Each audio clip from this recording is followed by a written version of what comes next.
Hey everyone, welcome back. Hope you're having a fantastic day so far.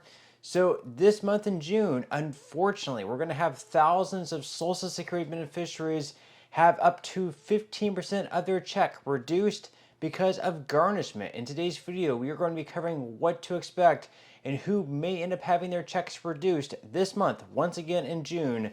But before we go ahead and dive into it for today, if you would like to receive up to $200 in free stock or $200 in free cash, in a pinned comment below, I will be leaving a link to Robinhood.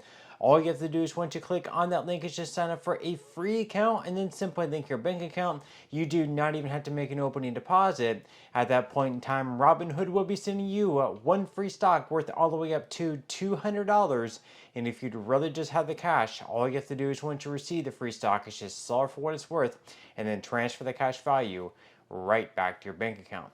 Okay, so diving right into for today. So we are at now the start of June, and unfortunately, this month we're going to have right around 450,000 Social Security beneficiaries have their checks garnished up to 15% of what they're receiving.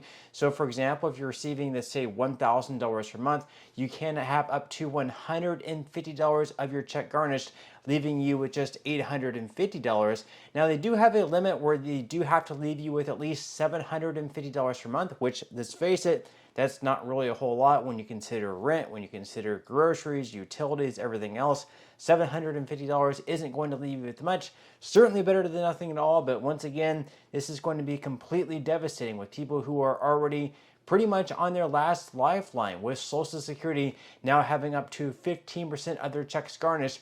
This comes down to student loans, and there was actually a COVID-era policy which prevented the federal government from garnishing 15% of your check because of student loans that were in default. But once again, during the Trump administration, they're going to start garnishing up to 15% of checks. So once again, we are going to be covering everything that you need to know with this article here from CNBC.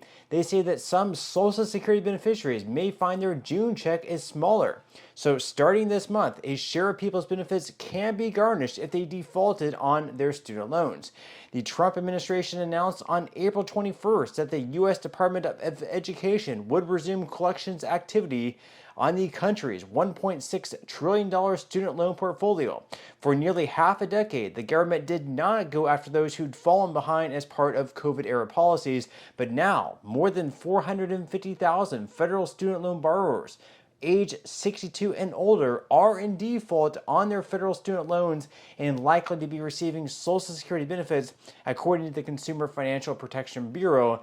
Now, depending on details like their birth date and when they began receiving benefits, their monthly Social Security check may arrive on June 3rd, 11th, 18th, or 25th, according to the Social Security Administration, and many Social Security recipients rely on those checks for most, if not all, of their income. So people who are facing a smaller federal benefit as a result of garnishment are likely in a panic, said Nancy Neerman, Assistant Director of the Education Department Consumer Assistance Program in New York. But Neerman said the good news is that there are multiple options for borrowers to stop those payment offsets. So first off, they do have to give you 30 days notice. They're going to send this to your last known address. So definitely make sure that you have that updated on your borrower report, on your borrower profile. So they are sending that to the correct address. And then once you receive that notice, you're going to have different options. You can either set up a payment plan or set up kind of like a hardship application, basically showing you're not able to pay because you're not earning as much income, and then they're going to be able to set your monthly payments as something a little bit more reasonable compared to what you're actually making income-wise. So they go on here to say that federal student borrowers should have received at least a 30-day warning before their Social Security benefits are offset, said the Higher Education Department expert Mark Kantrowitz. That notice should include information on whom to contact in order to challenge the collection activity. And of course, the alert was likely sent to your last known address, like I just mentioned, so borrowers should make sure their loan servicer has their correct contact information. You definitely don't want that to go to your last address and not actually receive this letter, and then without you knowing, actually having your check reduced, and that's just going to set you in even more of a panic. So definitely make sure to get that information updated if you did recently move. Now, they also mention here that you may be able to prevent or stop the offset if you can prove a financial hardship or have a pending student loan discharge, Kantrowitz added. With that in mind, your next step may be pursuing a discharge with your student loan servicer. That's more likely in circumstances where you have significant health challenges. So, for example, if you are sick or disabled, you can file for a total and permanent disability discharge. That might be one of your options. Also, you can get current on your loans right now. So another route to stop the offset of Social Security benefits is gaining current on the loans, which is what Betsy Mayett said.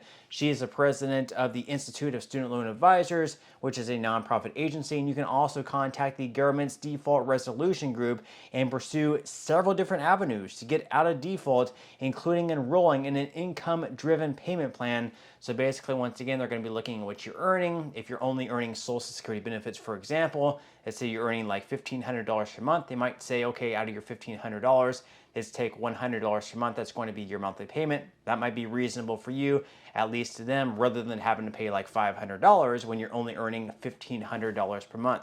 Now, of course, the offset is also, thankfully, only limited to 15%. 15% is still a good chunk there, though. So Social Security recipients can typically see up to 15% of their monthly benefits reduced to pay back their defaulted student debt.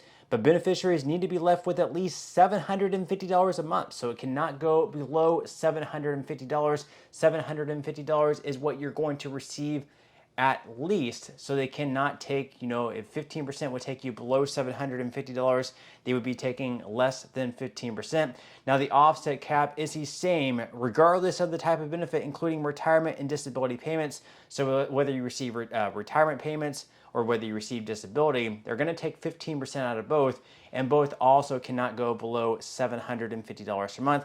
Now, the 15% offset is calculated from your total benefit amount before any deductions, such as your Medicare premium.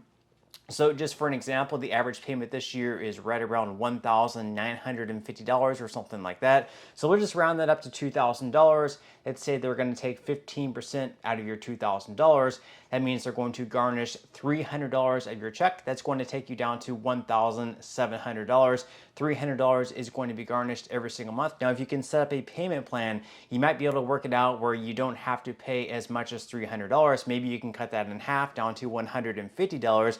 Always worth to call in or contact this agency to see what options you have as far as payments go. You definitely want to pay as less as possible, especially if you're already squeezed. And then, of course, at the same time, we also have people receiving letters in the mail saying that they owe the Social Security Administration thousands of dollars. We have actually one instance of this Ohio widow who I guess apparently could actually lose her home, which wouldn't really be all that surprising considering that she now owes the Social Security Administration $70,000 after I guess they overpaid her over a period of years. She did not realize. Not everyone realizes this. Now, there are also options for this as well. If you do receive a letter in the mail from the SSA saying that you owe them thousands of dollars and you believe that it actually wasn't your fault, you can basically apply and say, it wasn't something that you knew, it wasn't your fault, this is SSA's fault, and perhaps they could actually lower that down. Now, with that, they can actually withhold half of your Social Security check at this point in time. Previously, they made that 10% under the Biden administration. The Trump administration lifted that up to 90%, and now it's right back down to 50%. So we will have to wait and see how all of that unfolds. But with that said, leave your thoughts and comments below. What do you think about this new policy? Are you currently experiencing like student loan default? Do you know anyone who is? Have they received this letter? How do you plan on dealing with it? Hopefully everything works out for the best here. It's obviously going to put people in a lot of difficult situations, but we will have to wait and see how everything unfolds. Hope for the best for everyone. But that's all we have for today's video. I certainly hope you enjoyed and found value out of it, and I will see you in the next one.